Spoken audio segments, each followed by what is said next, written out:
YouTube, what is up? This is day 4 of the summer bulk and we're back with another push day.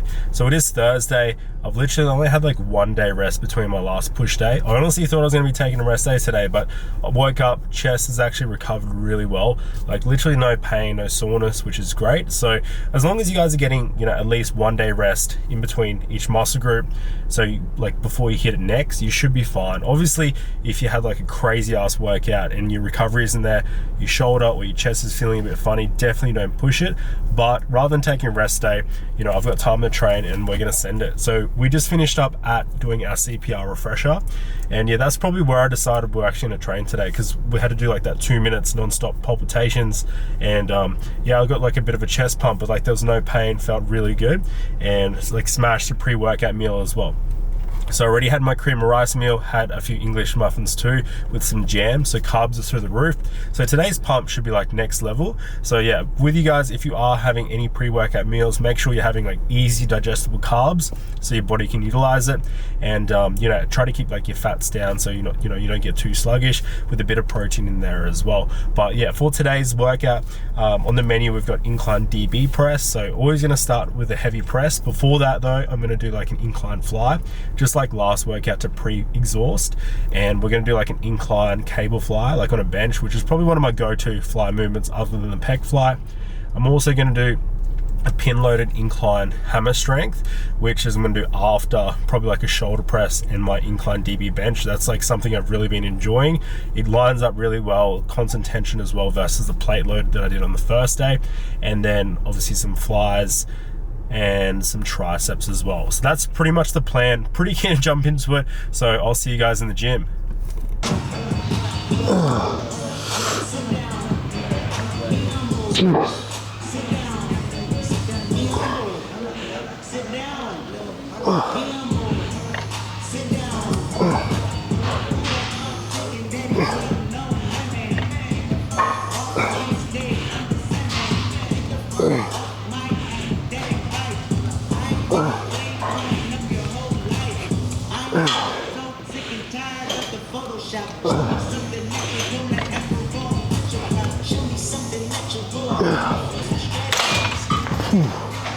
All right, can confirm chest is pre-exhausted. Pressing movement is going to be incline DB bench. The only difference between, I guess, this and my first day is that it's dumbbell, and I actually do a slightly lower incline around 30 degrees, so a little bit more upper chest focus, less front delt. So pretty much going to start with 20 kilos and then work my way up 10 kilos at a time until we hit 70s for a top set. Probably hold that for 1 to 2 sets, and then we'll back it off at 60.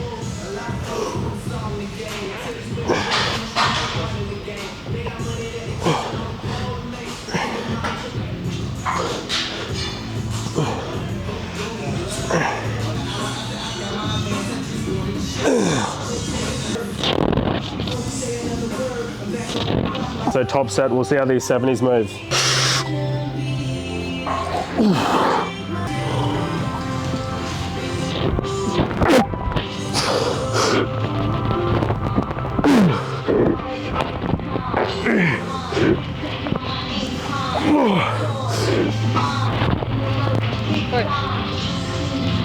Let's go.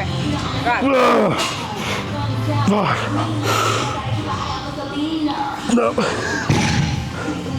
Oh man, that's feeling like a house. I don't even know how we got that 5th rep up.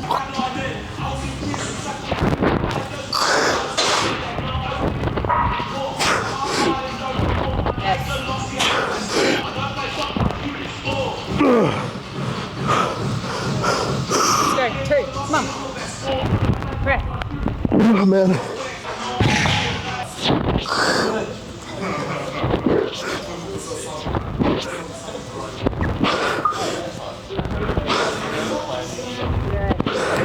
Keep moving.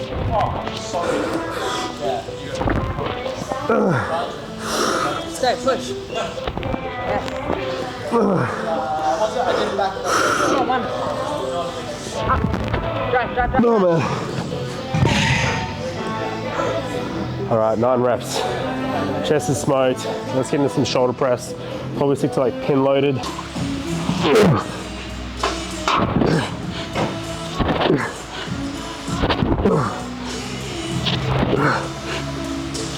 One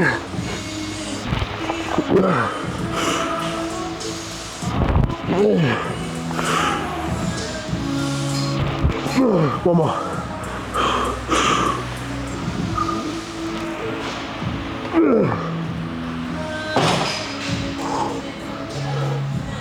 All right, so second exercise, pin loaded shoulder press. I'm usually doing a plate load or a pin loaded. This gym doesn't actually have a plate load hammer strength, but don't be afraid to do your pin loaded shoulder press. Even though, you know, I have to do the stack, it might be a little bit lighter. It gets really hard by the end, and it's just easy for you to load up, press from A to B. Don't have to worry about wasting energy flicking it up.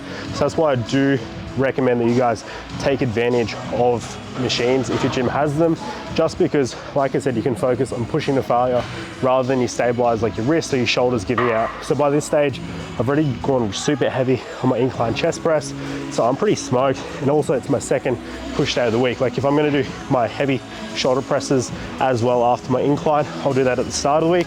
And then now it's just all about choosing a movement that I can progress on. It isn't gonna waste too much energy.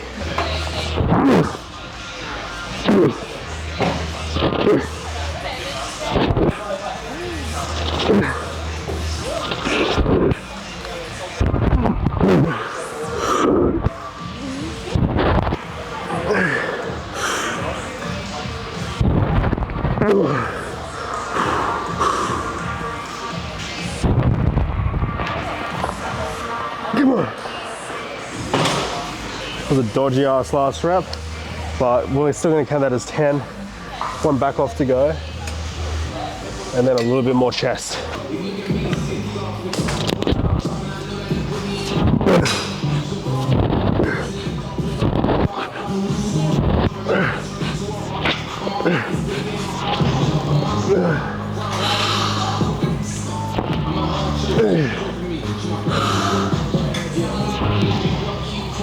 Thanks, bro.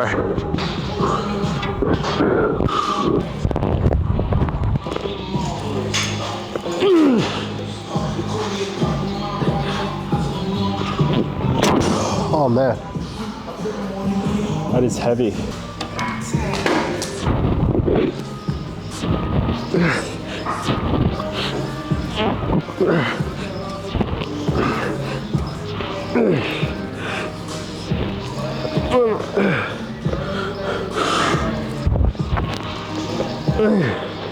Two more.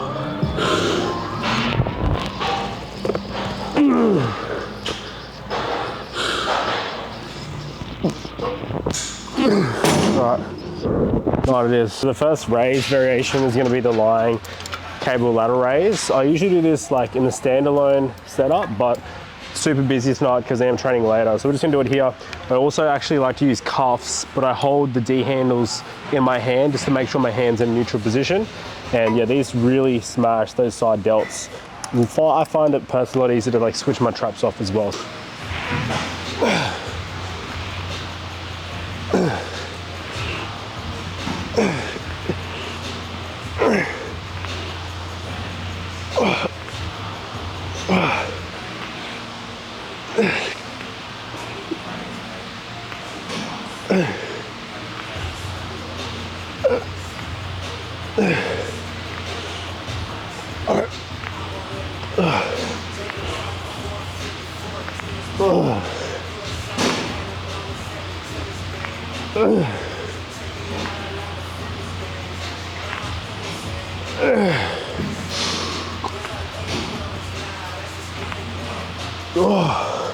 This is very similar to like a rope, but if you guys do have a gym which has the Vulcan attachment, I would suggest you guys use it. It's kind of got this loop, which I kind of like not using my forearm. So instead of grabbing a normal rope and then your forearm has a lot of tension, I actually just like sitting my hand in. Same thing again, like those tricep extensions that I use with the cuffs. And then if you make a fist, and you can literally just focus on locking the elbow, which is gonna help you shorten your tricep, and then just trying to get that hand back as far as you can. So this is also longer than a normal rope, so you're gonna get better range of movement. Otherwise, you can just get like 2 ropes and then extend them out completely.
Fuck. 5 here.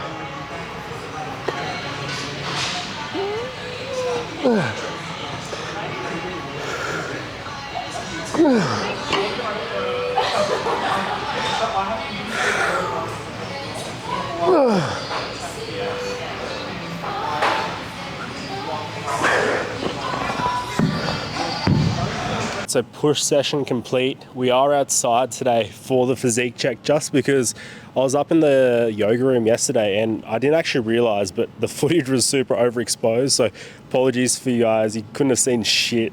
I was trying to edit like a thumbnail and it was like super hard, but we're outside. It's not too harsh because it's like pretty late arvo. So we'll just see how the physique's looking. We'll do some classic poses for chest, maybe throw some men's physique poses in there as well.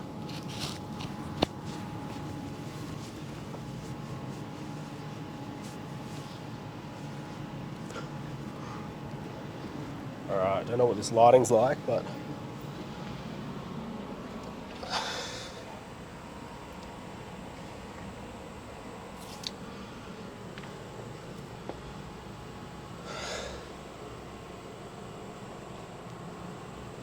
most muscles get some wheel action in there as well. Now men's physique on the offset, so we'll see how this looks.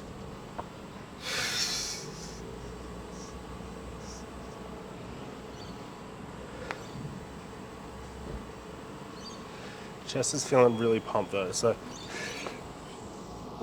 that's how we're looking. All right, so we just got back home from the gym, still in the car, but thought I'd wrap this video up. And yeah, it's freaking late. I didn't actually realize how late it was. It's freaking 7:30, which is definitely a lot later than expected. It's just been a pretty drawn out day, but hey, we got everything done. Pretty happy with the workout, got the 70s up, strength is holding very well. And yeah, honestly keen to see how far we can push strength in the next 12 weeks. Hopefully you guys, are getting stuck into your training as well. But yeah, like gonna go get a post-workout meal in.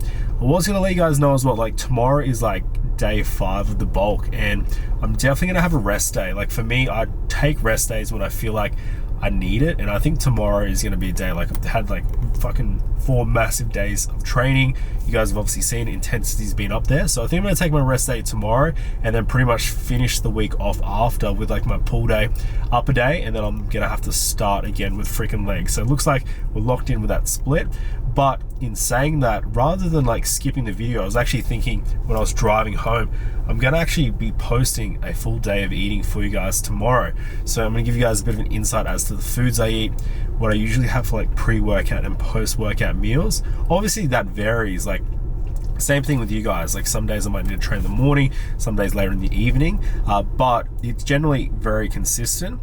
Now in regards to, I guess, my approach, I did touch base on it, I think the previous video, but I use MyFitnessPal. There's lots of calorie trackers. Obviously, if you guys haven't already, I definitely suggest you get on there now. Download MyFitnessPal. I think that's like the best one with the most data, for tracking foods. And literally just answer the questions. You can get like a maintenance calorie calculator. That's a fucking tongue twister. on the internet to give you, I guess, a starting point of your maintenance calories that your body needs, I guess, to maintain weight, and then add like, 500 to 800 calories on top of that. Track your weight for a week, and then as long as your weight's like trending up, and that's fine. So depending on how long you're gonna bulk for, like, most people say, the science-based, evidence-based thing is like 250 grams to 500 grams. As long as you're gaining weight at like a decent rate and it's going up week to week, obviously there's gonna be fluctuations, but getting a surplus, that's where you're going to grow, and that's where you're going to like level your physique up. So for me, I'm in a bit of a weird situation. I didn't really run you guys through it, but I did mention I've been bulking for like 6 months already. So my bulk was actually supposed to finish. This is kind of like an extension. So this is like an extra 3 months that we thought I wasn't going to have. So with my food, obviously the phase of me like pushing food super high, like I was in the high 4,000s, crept up to like over 5 for a little bit, is like over. So because I started like a little short mini cut, my food got pulled right back. Like it was a pretty aggressive cut, like I was in the low 2000s. My food's only in the high, like low 3s now. So my food isn't crazy. I want to make sure that, I'm in a good starting position for my competition prep, where you guys might be in different situations. So obviously it's relative to A, how long you're gonna bulk for, and then B, I guess your starting position and where you're at as well. So obviously my situation is a little bit different. In saying that, the food options that I'm having right now are definitely much cleaner and having more whole foods. Previous to that, like towards the tail end of the 6 months, I'll be honest with you guys, I was eating out a fair bit. Like I was being very flexible, didn't really care too much. Obviously I want to like keep whole foods in, but at the moment I'm having like all whole foods.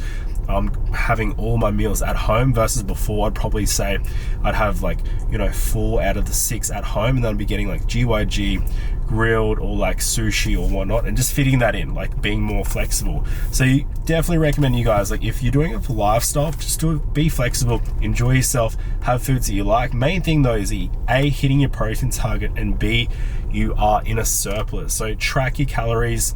But yeah, I want to run you guys through what I eat tomorrow, so I'll give you guys a full breakdown. But yeah, that's a bit of simplified approach to what to do in a surplus. Obviously if you're cutting, same thing, get your maintenance calories, make sure you're in a deficit. I feel like that's common knowledge these days. Literally rewind like 5 years ago, no one fucking knew what a calorie surplus and deficit was. I feel like you guys are much smarter and whatnot, so I'm not gonna like lecture you guys too much. But yeah, definitely utilize my fitness pal, and yeah, I'll see you guys in the next vids.